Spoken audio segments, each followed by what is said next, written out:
Hey guys, Adrian here for the Digital Dojos, and today we're going to be going over part 2 of the Sony Vegas tutorials, and today we're going to be talking about titling and how to add titling and text effects in general. So we're going to be talking about, a central thing to your videos. Usually you see an intro or an outro, or basically if you ever have to add any text in a video, whether it's a link to your website, specs of a product, anything like that. We're going to cover around some basic stuff to how to set up text and add it in, and some advanced techniques and how to keyframe some stuff.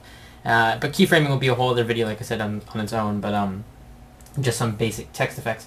Alright, so obviously you go into media generators to get your text. This is where you get all you can drop in your text elements. Once you go into media generators, you want to click on text, and then you want to, default text is basically just it'll just put a black background. As you can see here, it'll say sample text, and you can type whatever.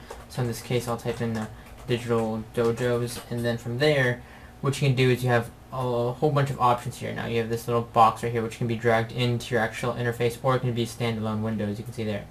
So what you can do here is you can set presets like we've showed this before. You can set different presets to if you have a preset that you use all the time, like a certain font size, whatever, then you can save a preset. So for example, let's say I want this to be, say, digitaldojos.com. This is something I usually drop in the lower right hand corner of my video. I want to set it, let's say, that around 28. I want to see my preview there.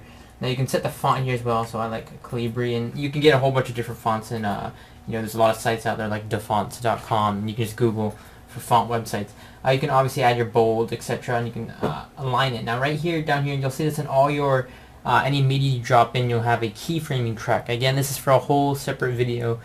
We can touch up on this, but essentially keyframes just allows you, so you drop certain points so it knows that we're in the timeline to do certain effects. So for example, if I wanted this to start off right here in the top left, and then let's say about 5 seconds in the video I wanted it to move its way to the bottom right, I can move it and it'll drop a point there. Now obviously it won't look as smooth because you might want to add different keyframes in between. You want to do frame by frame, which makes it look a little bit smoother, but otherwise it's just going to look like this, and it'll work out, but then when we play it back, so it just changes to preview full, we'll play it, and you'll see there, it goes, but nothing, it's not nothing too smooth, it's pretty slow, and you can speed it up, you can right click it and do different things with your keyframes, but again, that's for a whole other video. Sticking on the topic of text, you have other options here. You can go to placement.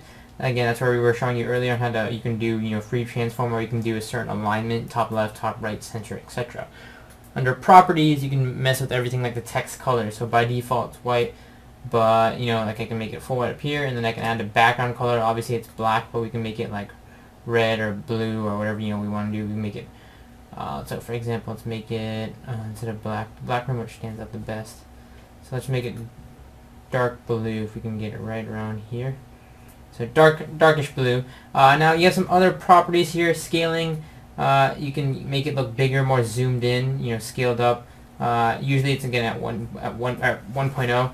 Tracking, this will squeeze them in. This is the spacing basically between the letters. So if you kind of want to add a spaced out effect, you can do that as well, or scaling. And again, you can do this all with keyframes. So for example, see how here I'll start out, and once it hits that keyframe, it can do certain effects. It can change the background color. So you can see all my settings are moving around as I move through the keyframes. So again, if you don't want the keyframe there, you can delete it, but then if you want to do, again, crazy effects with it, you can use keyframing, but it's not needed.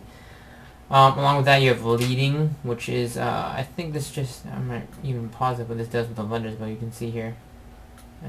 Leading, I think this just kind of tweaks, you can see that it tweaks the lettering. You can kern the font, it says here, so you can set it to a certain point. So I'm guessing this will just kind of move the letters around. I'm thinking, I want to say it's up and down, but you can't really even see a difference here in the actual movement of the text. So let me just play it back to see what it looks like from here. So it's going to start out black. If we'll hit play down here, you'll see that it'll go down, it'll start changing to blue, and then the scaling and stuff happens from there on. And the leading is basically just an effect to the lettering. Just like tracking and scaling is. Now if you go to effects, you can do a couple other things. This is the one I usually use, is draw outline. This just kind of makes a shadow around the or a border I should say around the text. So in this case, if I move the preview window to the end here so I can see where I'm at, we can draw the outline and hit. I like to make it red usually, or you can make whatever color, something that stands out, And you'll see you get a little glowing outline there. Now to make it more glowing, you can add a feather, which makes it kind of less sharpened or more sharpened.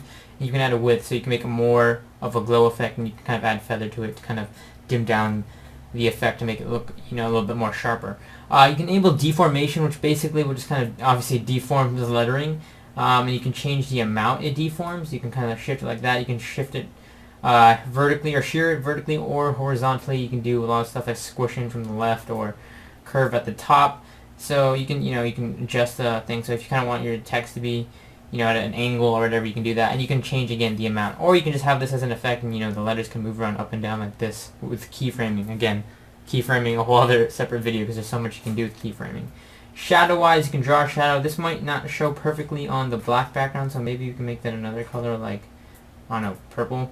And you can kind of see it there. So you offset X and Y offset basically like a grid. You can make it go up and down. You can see left and right here with the X offset, and up and down with the Y offset. So the more I go in, the lower it goes. You can kind of make a shadow there, and it's purple. Again, you can do a whole bunch of different text effects with wherever you're placing text. So those are the basic functions with text. And they also have a lot of presets. Like I said, they have some default ones here. You can do like combined effect 1, 2, 3. But if you have your own design that you really like, again, you can use that as well. And there's some other stuff here you can use as backgrounds. Like you can use credit roll if you want to drop in credits at the end. This will just allow you to make it. It's all preset for you. You don't need to do any keyframing or anything like that. You can use solid colors here. They also have some test patterns if you want to use something like that. But you can just get creative and use other stuff like pictures and stuff like that. Now to overlay text on video, so let's say for example this blue is my video. This whole blue thing is my timeline. The text always has to be above the video. If it's on the video, what it will do is it will actually just overlay over the video. So the text has to be above the video. That way the text just shows over if you're using, like I said, if you're using text. And in that case, you can also obviously stack text on top of that if you want to show text. Because if I put text right here, the problem is this sample text will just overlay the old text, and you won't even see that. So again, you can mess with that. You can mess with transparency as well if you want to do that. You have some transparency settings and stuff like that.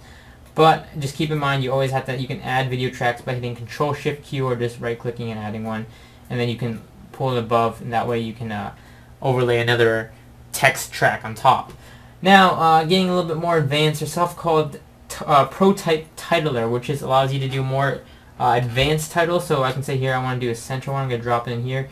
Now, again, I debated whether I want to do a whole other video on this, but I'm just going to kind of go through it generally. Basically, this just allows you to do more advanced titling effects. So, for example, here, I myself am not even a master of this, but you can do zooming in, zooming out of the text. You can double-click here to say whatever the test. You can change the font family to whatever you want, font weight and style, line alignment, etc. And again, they have style, so you can do backgrounds and stuff like that. So basically, this just has more of a advanced features for you to go through. But also another thing it does, if you click on curves, you can have it ramp slow, so you can have the effect kind of go slowly or fast, because you can do certain effects that you don't need to do, to get keyframe. I was talking about keyframing earlier. You can make the text, drop in from the top or whatever. This has presets, so I can say, for example, I can say dropping words, and I can click it, and you'll see an example right here in the bottom here when I click it, or you should see, why is it not playing here? Does it want to play? Okay, float and pop, that one will play. So you can see it does that own little effect. You can achieve the same thing through keyframing, but again, it'll just be a whole much more harder. But you can take this, drag this into your little timeline down here, and it'll do a float and pop effect, and then you can, of course, from here just edit that text track down here, so you can drop that in, and then once we go back to the beginning here, hit play, and you'll see that float and pop effect take place here through the ProType. Again, that's all done through ProType Titler. Very, very basic, guys. This is how you add text on top of videos and stuff like that. And again, there's a whole bunch of manipulation you can do. And if you want to rotate the text, you can click this icon here.